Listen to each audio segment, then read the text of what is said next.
L'émission Une fois paisible, l'endroit où on peut discuter de philosophie, de religion, de spiritualité, de science et de toutes sortes d'autres sujets qui peuvent nous intéresser.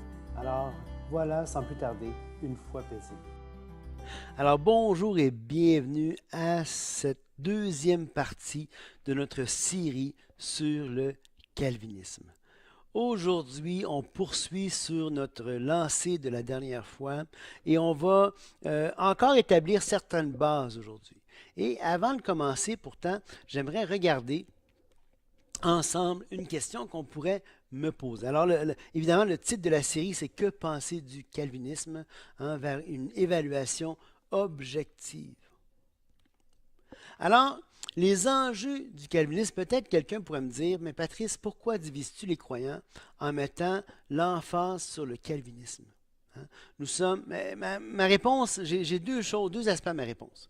Premièrement, nous sommes déjà divisés au sujet du calvinisme. Et deuxièmement, les enjeux sont trop importants pour être gardés sous silence. Les enjeux sont trop importants pour être gardés sous silence. Et ça, il faut le comprendre. Il faut le comprendre. Il faut comprendre l'importance des enjeux. Imaginez-vous qu'un couple se promène dans un parc de New York. Ils se promènent, main dans la main, ils se promènent, le temps est beau, c'est doux, plein de monde sont dans le parc, les enfants jouent, on entend les oiseaux chanter au loin, et puis c'est vraiment agréable, une belle journée dans un parc de New York. Et là, on arrive dans un petit endroit comme ça, et il y a plein de tables d'installer, et sur ces tables, il y a des échiquiers. Un échiquier ici, un échiquier là, et ainsi de suite. Et à la première table, il y a cet homme, un homme de certain âge, qui est assis, seul à la table, et qui joue aux échecs. Il avance une pièce, il attend. Et là, le couple se met à le regarder, intrigué. Parce qu'il joue, mais il n'y a pas personne. Est-ce qu'il va jouer seul? Mais là, à la grande surprise du couple, il se lève, s'assoit à la chaise de l'opposant et regarde l'échiquier et joue un deuxième coup. Et ainsi de suite, se lève, se rassoit, joue un coup, se relève, se rassoit, joue une autre pièce. À un moment donné, l'homme intrigué, il va demander au joueur, il dit, mais pourquoi est-ce que tu es tout seul? Est-ce que tu voulais un partenaire? Peut-être que je pourrais jouer avec toi. Et l'homme lui dit, non, ça va, j'ai l'habitude de jouer seul. Ah oui, pourquoi? Vous n'avez pas de partenaire? Ah non, c'est pas la question. C'est que en jouant seul, je m'assure de la victoire. Hein? Je détermine moi-même toutes les pièces de l'échiquier. Je sais qui va faire quoi sur l'échiquier. Je sais que si aujourd'hui je veux que les blancs perdent, mais les blancs vont perdre. Et si demain je veux que les noirs perdent, mais les noirs vont perdre. Et je suis en maîtrise complète du jeu. Ah, oui, pourquoi pas. Alors le couple poursuit son chemin le long des différentes tables. Et là, il arrive à une genre de série d'une trentaine, quarantaine de tables, les unes après les autres, une filée de monde. Et là, derrière chaque personne qui est assise, qui joue, il y a des gens qui attendent en ligne comme pour prendre la place. Et tout du même côté. Mais de ce côté-ci des tables, il y a un homme, seul, qui lui n'a pas de chaise, mais qui se promène. Première personne, il regarde le jeu rapidement, prend une tour et avance la tour. Deuxième table, prend une pièce et l'avance. Troisième, quatrième, cinquième, dixième, vingtième, trentième, quarantième table. Et puis il recommence. Il revient à la première. Il est fait tout. Et là, le couple intrigué attend et s'installe à une table pas loin de là. Ils sortent leur lunch, ils commencent à manger. Et là, ils regardent ce qui se passe et à chaque fois, l'homme est victorieux. Le maître d'échecs gagne toutes les parties. 40, 80, 120, ça n'arrête pas. 240, toutes les parties, il les gagne et il les gagne d'une manière magistrale. Mais là, vous remarquez que les deux joueurs, au bilan, c'est la même chose. Les deux gagnent toutes leurs parties. Le vieil homme qui est seul à sa table va gagner toutes les parties. Et le maître, lui, va aussi gagner toutes les parties. Mais quel a le plus d'honneur dans ces victoires, dites-moi? Quel est le plus glorieux? Celui qui maîtrise toutes les pièces de l'échiquier ou celui qui ne maîtrise pas les adversaires, ne détermine pas ce que les adversaires vont faire, mais il joue et il gagne, peu importe ce que les adversaires fassent.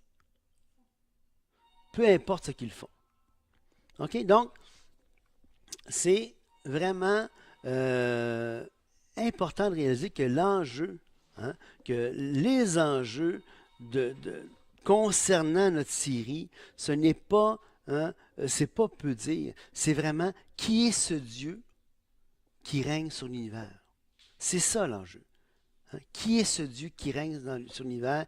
Qui est ce Créateur? De quel genre de Dieu est-ce? De quel genre de Dieu parle-t-on? Hein? Et ça, c'est vraiment au cœur de l'enjeu. D'ailleurs, hein, plusieurs calvinistes, malheureusement, vont dénaturer les théologies qui ne sont pas calvinistes en affirmant qu'elles sont centrées sur l'homme, qu'elles sont humanistes, qu'elles honorent moins Dieu, ou qu'elles sont non bibliques, qu'elles ne veulent que libérer ou émanciper l'homme. Moi, je vais vous dire quelque chose. Moi, je vais vous dire que, en tant que non-calviniste, je vais vous dire que j'en ai rien à faire, hein, d'une théologie qui est centrée sur l'homme. Hein. Nous, ce qu'on veut, là, c'est les non-calvinistes évangéliques embrassent le libre arbitre pour 4 raisons. Premièrement, ils croient qu'on le voit partout dans les Écritures. Hein? Quand les prophètes ou quand Moïse ou Dieu par Moïse dit « Choisissez aujourd'hui qui vous allez servir ». Hein? Quand Dieu, dans Deutéronome 30, dit à l'homme, hein, que le commandement que je te donne aujourd'hui n'est pas au-dessus de tes forces. Hein? Voici, Dieu va dire, je place devant toi la vie et la mort, choisis la vie. Ben nous, on pense que ces offres-là sont légitimes, que Dieu n'est pas menteur, que Dieu n'est pas malhonnête, que Dieu n'est pas un arnaqueur. Hein? Dieu est honnête. Dieu, quand il parle, c'est ce qu'il dit et c'est ce qui est vrai. Hein? Imaginez-vous quand Jésus va dire, en parlant de Jérusalem, hein, Jérusalem, il va se lamenter sur Jérusalem en disant « Combien de fois j'ai voulu, hein, faire venir à moi tes enfants, attirer tes enfants, et vous ne l'avez pas voulu. » Jésus, est-tu malhonnête quand il dit ça? Jésus, est-tu rempli de malhonnêteté? Pourtant, la Bible nous dit que Jésus, hein, c'est lui qui, dans la bouche duquel il n'y a pas de fraude. Il n'est pas malhonnête, Jésus, quand il parle. Jamais. Jamais. Alors, c'est pour ça, mes amis, que, hein, comme la plupart des non-calvinistes évangéliques, nous n'avons aucun intérêt pour une théologie qui est centrée sur l'homme. Nous sommes intéressés à adorer un Dieu qui est vraiment bon, qui est vraiment sans reproche quant au mal moral et au péché. Et donc, dans notre série, on veut établir justement que le calvinisme n'est pas viable, hein, selon 4 critères de théologie. Les 4 critères sont les suivants. Premièrement, le premier critère le plus important, on a dit la norme qui n'était pas elle-même sujette à une norme, donc les Écritures. Ensuite, la norme qui, elle, est sujette à une norme, la tradition, la raison, puis finalement l'expérience. Et notre but dans cette série, c'est de démontrer, hein, autant que ça nous est possible, selon les Écritures, la tradition, la raison et l'expérience, que le christianisme n'est pas viable. Mais avant de poursuivre, on aimerait ça, hein, que le calvinisme n'est pas viable. Et après ça, on a encore quelques débroussaillage à faire. Quelques débroussailles. Vous savez, c'est quoi? Hein? Avant ça, on a un peu de débroussaillage à faire. Hein? Il faut... vous savez, c'est quoi le débroussaillage? On arrive sur un terrain, il y a des zones, il y a des arbustes, il y a toutes sortes de branchages, des pierres, des déchets, toutes sortes d'affaires. On veut débroussailler, on veut ôter tout ce qui détritus, tout ce qui est là pour clairer le terrain, pour qu'on puisse vraiment bien s'installer et faire ce qu'on a à faire.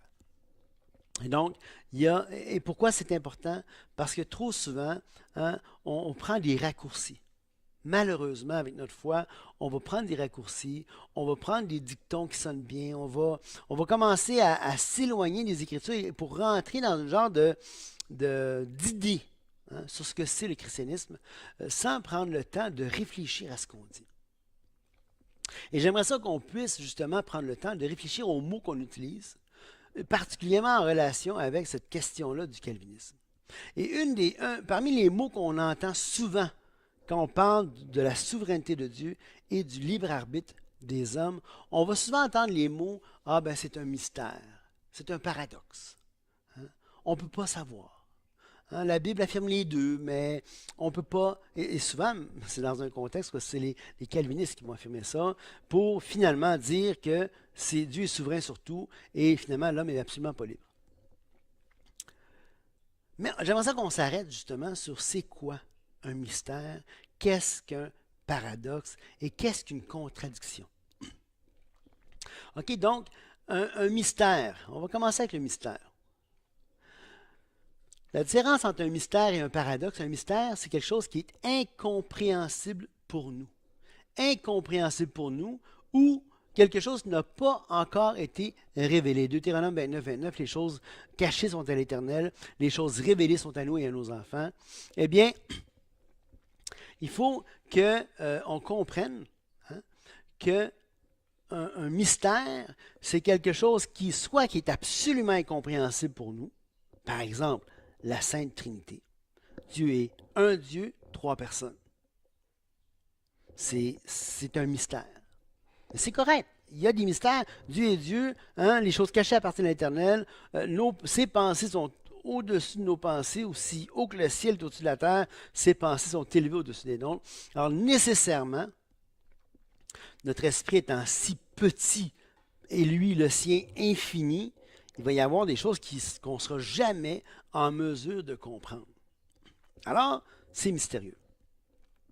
Autre chose qui fait partie de l'ordre du mystère, comme dit les Écritures, entre autres dans Éphésiens, Paul va parler du mystère de l'Église.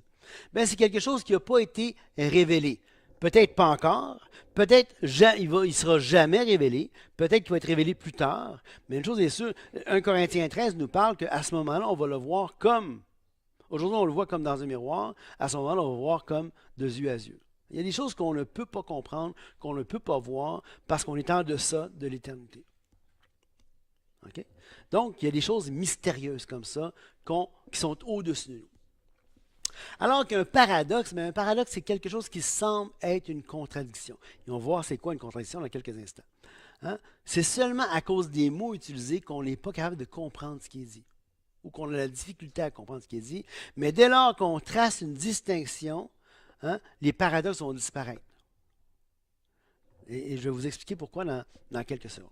Si je vous dis, par exemple, une manière, je vais prendre l'exemple des paradoxes et de la façon que les calvinistes s'y prennent pour les résoudre. Par exemple, on peut diminuer la portée de ce qui est dit.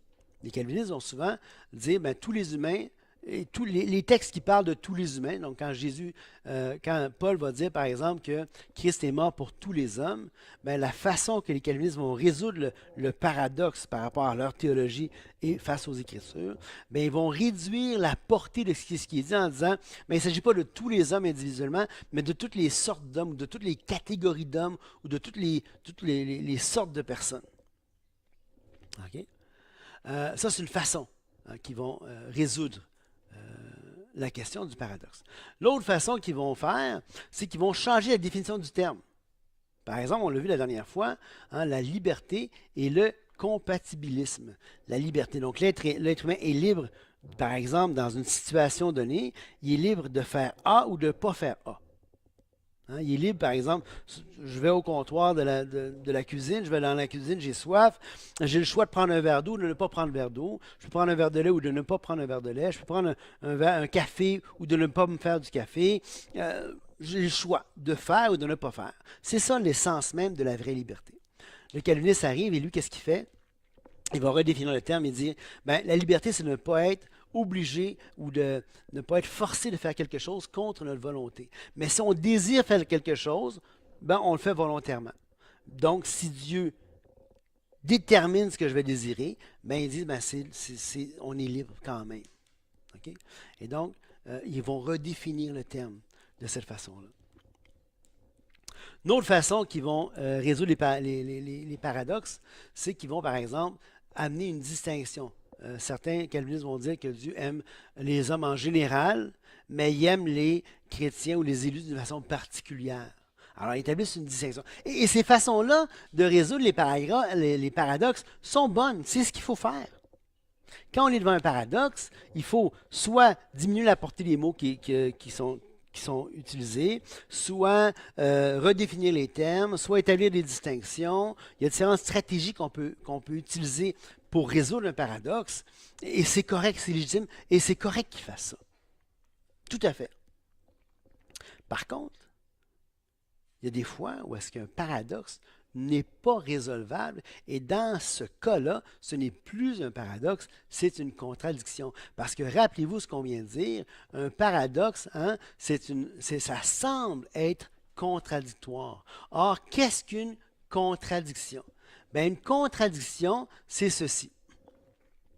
En logique, on va dire que A et non A sont vrais. Ça, c'est l'essence même d'une contradiction. Par exemple, le cercle que vous voyez à l'écran, hein, le cercle est rouge, le cercle n'est pas rouge. C'est une contradiction si ces deux affirmations sont vraies de la même manière et en même temps. Si je dis quelque chose, si je dis de deux choses contradictoires, je dis qu'elles sont vraies de la même manière et en même temps, alors là, on est en présence d'une vraie contradiction. Par exemple, je vous donne un autre exemple. A et non A sont vrais. Fido est un chien. Fido n'est pas un chien. Et donc, si, et là à l'écran, vous avez l'ensemble de tous les chiens. Hein, Fido, il appartient à l'ensemble de tous les chiens ou il n'appartient pas à l'ensemble de tous les chiens. Dans une contradiction, ces deux affirmations sont vraies de la même manière et en même temps. Hein. Ça veut dire qu'on n'est pas en train de parler de Fido le chien, de Fido le toutou, ou de Fido le chien, d'un gars qui s'appellerait Fido, hein, ou de mon téléphone cellulaire. Je parle de la même chose, de la même manière, en même temps. Si j'affirme deux choses qui sont contradictoires, on est en présence d'une contradiction. Si je dis que le bouton il est bleu puis que le bouton n'est pas bleu, j'affirme une contradiction. Okay? Donc, si je retourne maintenant ici, et dans le calvinisme, Dieu détermine tout. Il est la cause ultime de tout ce qui se passe dans l'univers. Tous les événements, toutes les actions, toutes les décisions et toutes les émotions. Par définition, quelqu'un qui est la cause d'une situation, par définition, il en est responsable. Or, le péché est un événement, une action ou une décision. Pourtant, le calviniste affirme que Dieu est responsable du péché, mais que Dieu n'est pas responsable du péché. Alors là, on est en présence d'une vraie contradiction. Dieu ne peut pas déterminer hein, tous les événements, toutes les actions, toutes les décisions, tous les désirs, toutes les émotions. Il ne peut pas tout déterminer, donc être responsable de tout ce qui se passe.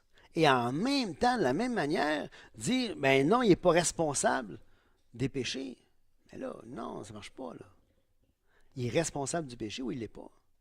Et donc, ultimement, selon le calvinisme, et c'est ça qui fait, je vous disais tantôt qu'un des enjeux, c'est qui est notre Dieu. Est-ce que notre Dieu, oui ou non, est pécheur? Ou est-ce que oui ou non, il est saint? Est-ce que oui ou non, il est juste? Ou est-ce que oui ou non, il est pécheur? Il ne peut pas être les deux en même temps. Il ne peut pas être parfaitement saint. Hein?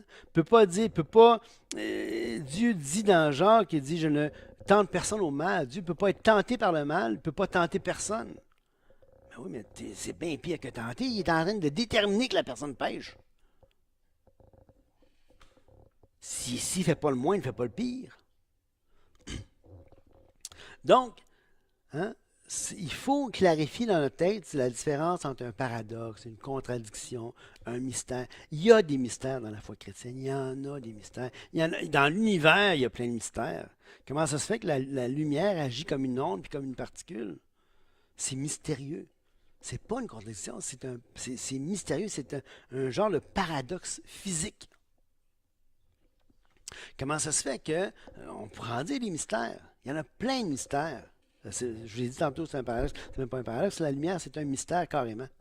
Il y a des mystères. La gravité, c'est mystérieux. On est capable d'établir la gravité qui existe entre deux corps célestes. Hein, on est capable d'établir, de calculer la constante gravitationnelle, de savoir que ça dépend de la masse un des corps célestes, hein, et de l'autre corps céleste divisé par la distance au carré. Ça, c'est la formule, l'équation mathématique de la gravité. On est capable de la calculer, on est capable de l'observer.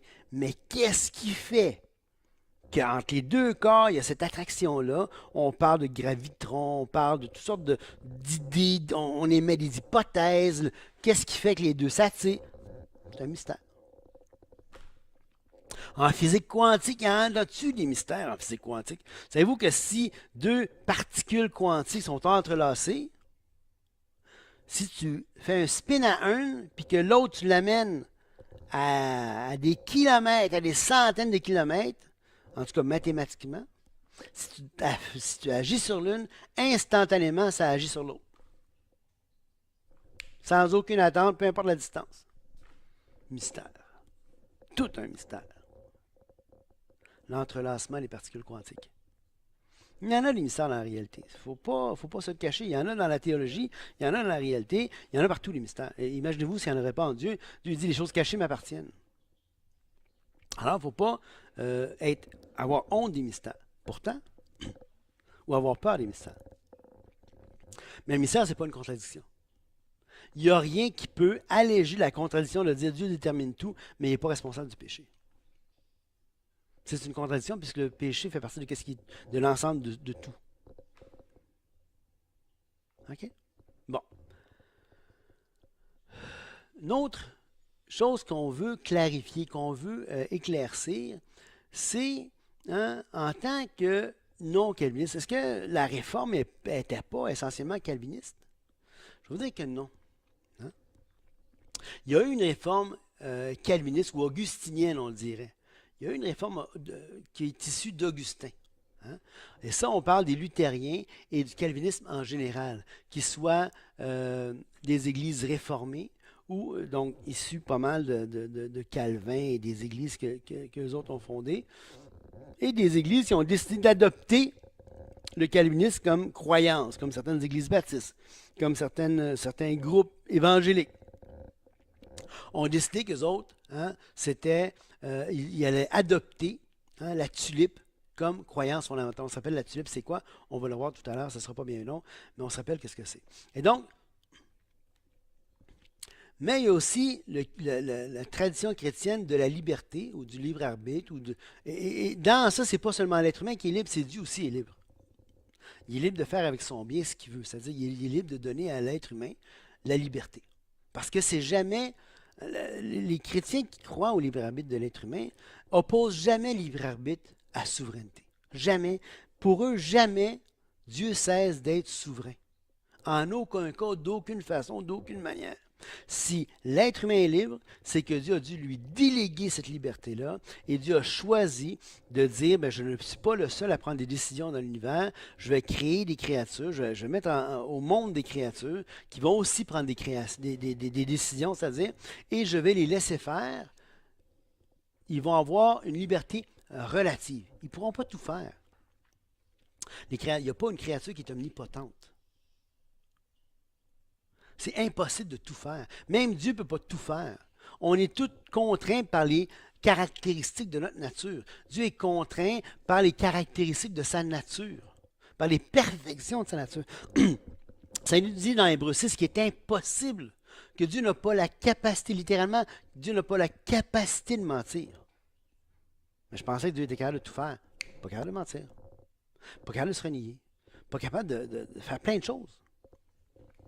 Est-ce que c'est une lacune chez Dieu de ne pas être capable de mentir? Non, c'est une perfection. Dieu, est-ce que c'est une lacune pour un père de famille?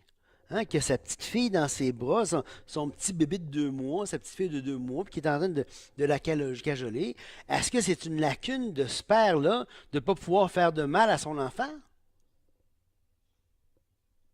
C'est pas une lacune. Est-ce qu'il a la capacité physique de faire du mal? Certainement. Il y a plein de cœurants qui font du mal à des enfants de 2, 3 mois. Mais ce papa-là en particulier, il a sa petite fille dans ses bras, il en prend soin, il est incapable de faire du mal à cet enfant-là, tellement il l'aime. C'est la prunelle de ses yeux. Est-ce que c'est un défaut chez cet homme-là de ne pas pouvoir faire de mal à cet enfant-là? Non, absolument pas, ce n'est pas un défaut, c'est une grande qualité. OK? Donc, c'est important de comprendre que quand on considère Dieu dans sa majesté, dans sa grandeur, c'est pas parce que, vous savez, vous avez déjà vu une table de son, les tables où est-ce que le son, les consoles de son, là? Tu sais, si tu prends tous les niveaux, là, tu mets tout ça au max, puis tous les ajustements de son, tu mets tout ça au max, tous les ajustements, tous les pitons que tu vois, tu mets ça au max. Hein? Est-ce que ton son va être meilleur? C'est pas parce que tu mets tous les niveaux à 100% ou au maximum que ton son va être bon. C'est pas parce que tu mets toutes les perfections de Dieu à maximum que Dieu est Dieu. C'est pas le Dieu que Dieu devient bon. Non, c'est pas pour ça. Non, c'est le Dieu de la Bible, comment il s'est révélé, comment il se fait connaître à l'être humain. C'est ce Dieu-là qui est le vrai Dieu, pas le Dieu de nos idéaux. Parce que ce qui est parfait pour notre culture peut être imparfait pour une autre culture. C'est la pensée de Dieu qu'on doit prendre, ce n'est pas nos idées à nous. OK? Donc, on retourne sur la tulipe pour comprendre la différence entre... Parce que vous savez, une des idées qui est véhiculée souvent, et là, il n'y a pas seulement les calvinistes qui sont en tort, il y a aussi souvent les arminiens, hein, qui est une école de non-calvinisme, qui est une sorte de non-calvinisme, hein, les arminiens. Mais habituellement, quand on discute de calvinisme, on va parler de calvinistes et de non-calvinistes. Et là, on va parler comme s'il y a juste 2 équipes. On va parler comme s'il y a juste 2 équipes dans la ligue. Il n'y a pas seulement 2 équipes dans la ligue. Il y a plusieurs équipes. Hein, il n'y a pas juste les... Et même des fois, quand on en arrive aux séries éliminatoires, on dirait qu'il y a juste une équipe. En tout cas, dans certains endroits, hein, il y a juste les Canadiens qui comptent. Que ce soit Boston, peu importe, ça ne compte pas. C'est les Canadiens qui comptent. C'est comme s'il y avait seulement une équipe qui comptait. Et parfois, on écoute la question calviniste, arminien, on pense que non, y a-t-il juste une équipe, y a-t-il juste une pensée, ou y en a-t-il juste 2, calvinisme et arminianisme? Et j'aimerais ça qu'on fasse la distinction entre les deux pour savoir de quoi on parle. Parce qu'il y a bien plus que 2 équipes. On l'a vu tantôt, hein, si je retourne à mon petite image ici, en tant que non-calviniste, il y a les Grecs orthodoxes, il y a les pères de l'Église n'étaient pas calvinistes, les anabaptistes, qui étaient vers l'époque de la Réforme, mais n'étaient pas calvinistes, ils faisaient partie de la Réforme. Tout le reste de la Réforme semi- ou non-augustinienne n'ont pas suivi Calvin. Et ensuite, il y a eu tous les autres. On pense de tous les chrétiens qui étaient là avant. Hein, que ça soit les... voyons, là, les... en tout cas, j'oublie là, les noms de tous les groupes chrétiens qui avaient avant la Réforme, bien avant la Réforme, et qui n'ont jamais cru, hein, à la tulipe. Jamais! C'est une innovation, la tulipe. Et même du temps d'Augustin, plein de choses qu'Augustin a dit, ce sont des innovations. Les pères de l'Église des 4 premiers siècles avant Augustin, jamais ils auraient souscrit à ce qu'Augustin enseignait à bien des égards. Jamais. Okay? Donc, on retourne à la tulipe, on se rappelle c'est quoi la tulipe, hein? La libération totale de l'être humain, l'élection inconditionnelle, l'expiation limitée de Christ à la croix, la grâce irrésistible, la persévérance des saints. Parfois, on va rencontrer les calvinistes en 4 points. Hein? On va aussi les appeler appeler ce genre de calvinisme-là l'amiraldisme, du nom de celui qui a été le premier à promouvoir, un certain Amirault, qui a été le premier à promouvoir le calvinisme en 4 points, donc les 2 premiers, dépravation totale, élection inconditionnelle, les 2 derniers, grâce irrésistible, persévérance des saints. Alors quand on parle d'un calvinisme en 4 points, on enlève l'expiation limitée, on remplace par une expiation illimitée, Et donc, ça devient du calvinisme en 4 points. Il y a aussi, certains vont parler même d'un calvinisme en 2 points. Il va seulement avoir la dépravation totale et la persévérance des saints. Mais, honnêtement, là, il y a des arminiens qui croient à la dépravation totale et à la persévérance des saints. Mais dans tous les cas, on croit que l'élection est une question de salut. Tant les calvinistes que les arminiens croient à la dépravation totale de l'être humain, croient que à la persévérance des saints. Ils ont une différence. Les arminiens croient que celui qui persévère jusqu'à la fin est sauvé. S'il ne persévère pas, il perd son salut. Les calvinistes, pour la plupart des arminiens, il y a des arminiens qui croient à la sécurité éternelle, mais pour la plupart des arminiens, ceux qui croient en tout cas à la perte du salut, ils croient que celui qui persévère jusqu'à la fin va être sauvé. Les calvinistes croient exactement la même chose. Si tu persévères jusqu'à la fin, tu es un élu. Si tu ne persévères pas, ça démontre ta réprobation, ça démontre que tu n'as jamais été un élu. Alors, il n'y a pas de différence en ce terme-là entre les calvinistes et les arminiens. Les deux croient à la dépravation totale. Oh, je suis ici, excusez-moi. Les deux croient à la dépravation totale et les deux croient à la persévérance des saints. Maintenant, quelque chose d'intéressant ici, il y en a qui sont même des calvinistes en 1 point.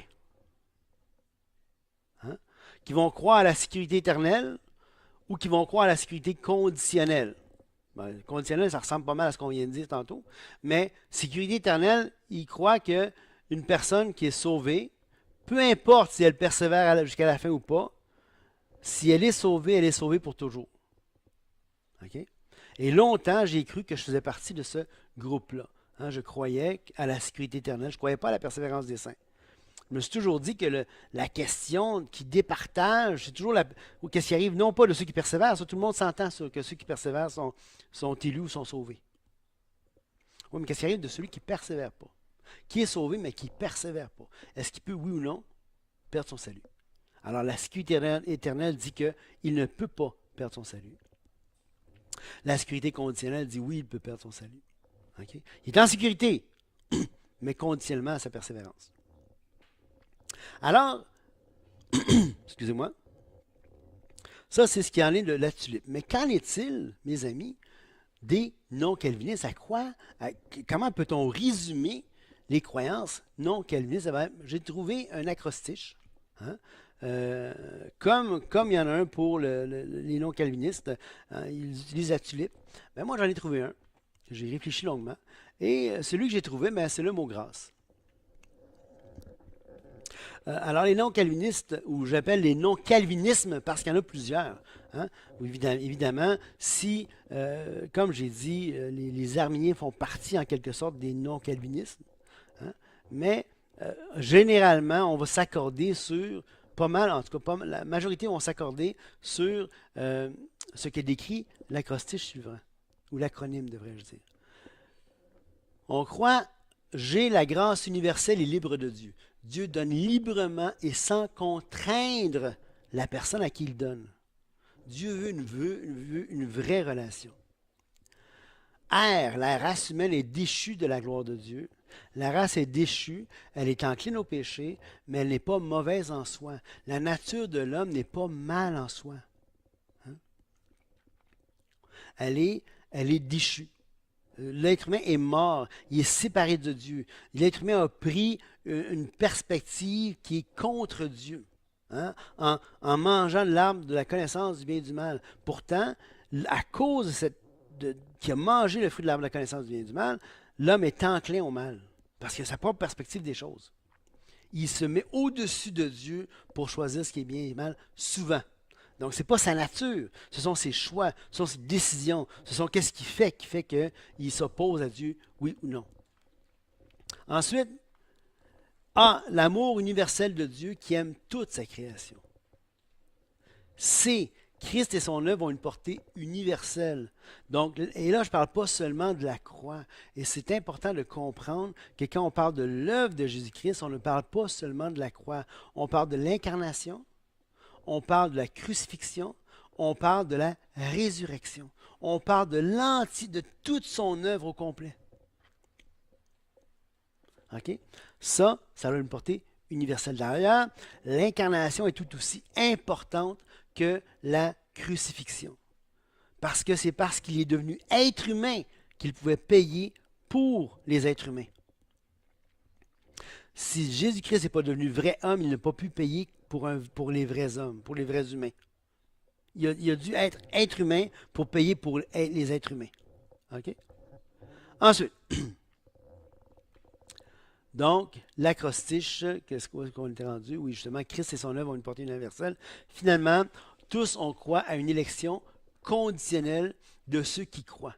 Hein? Les croyants participent à l'élection du Fils. Et l'élection n'est pas une question de salut. Évidemment, Christ est l'élu de Dieu. Est-ce que Christ devait être sauvé d'une quelconque façon? Non. Christ n'a jamais été mort. Christ a toujours été uni au Père dans sa divinité. Il n'a été jamais séparé de Dieu, Jésus-Christ. Okay? Mais il a subi la même nature que nous. Il s'est incarné dans la même nature que nous, faible, sujette à la maladie, mortel, et ainsi de suite. OK? Maintenant, donc, est-ce que la nature de Christ pouvait être mal? Si sa nature était mal, son sacrifice est invalide. Finalement, je vais faire une dernière précision, puis je vais arrêter là-dessus aujourd'hui. C'est la fameuse question que tout bon calviniste va poser, à savoir, oui, mais comment peux-tu dire que ta foi te sauve? Mais il faut établir une distinction importante dans ça ici. Alors, je vous disais tantôt qu'il fallait souvent établir des distinctions, et c'est une situation importante de devoir faire ici une distinction. La différence entre une cause et une condition. La cause d'un fait, c'est ce qui produit le fait, c'est ce qui est en est à l'origine de ce fait-là. Okay? Quelque chose quand on parle d'une cause, c'est ce qui produit l'effet. Une cause à effet. Donc, une cause va produire un fait. Okay? Maintenant, une condition. Une condition, ce n'est pas pareil qu'une cause. Une condition, c'est ce qui doit être présent pour que la cause soit efficace. C'est en présence de tels éléments que la cause va être efficace. Par exemple, j'arrive dans le bois, je sors mon paquet d'allumettes. C'est parce que là, je veux me faire un feu, j'ai froid, c'est l'hiver. Bon, ma femme et moi, on a froid, on fait de la raquette, mais là ça commence à refroidir, puis on veut se réchauffer avant de repartir pour la maison. Et qu'est-ce qu'on fait? Ben là, on cherche les allumettes, on sort, on les sort, puis là, j'essaie de partir un feu. Ça prend 3 conditions pour partir un feu. Ça prend la chaleur, ça prend un combustible, puis ça prend un comburant, l'oxygène. Enlève une de ces conditions-là, il n'y en aura pas de feu. Même si moi, là, effectivement, la cause, j'ai une allumette, j'ai mon paquet d'allumettes, je l'allume, si la chaleur n'est pas au rendez-vous, si l'oxygène n'est pas au rendez-vous, si le combustible n'est pas au rendez-vous, je n'arriverai pas à l'allumer le feu. Même si j'ai une cause, mon allumette allumée, même si ma cause est là, la flamme, qui va enflammer la chose, qui va apporter la chaleur suffisante normalement. Si les autres conditions ne sont pas présentes, je peux apporter la flamme tant que je voudrais, il n'y a rien qui va se passer. OK? Par contre, il y a un autre sens au mot condition qui est encore plus important que celui-là. Et c'est celui-ci. Dans une alliance, dans une alliance, une clause conditionnelle entre deux personnes implique que l'accomplissement de ce à quoi l'un s'est engagé dépend de ce que l'autre est satisfait à son obligation.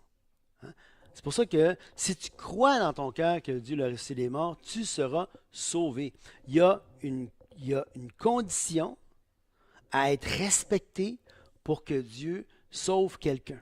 Et cette condition-là, ce n'est pas l'être humain qui l'exige, c'est Dieu qui l'exige. C'est pour ça que Dieu, il est la seule cause du salut.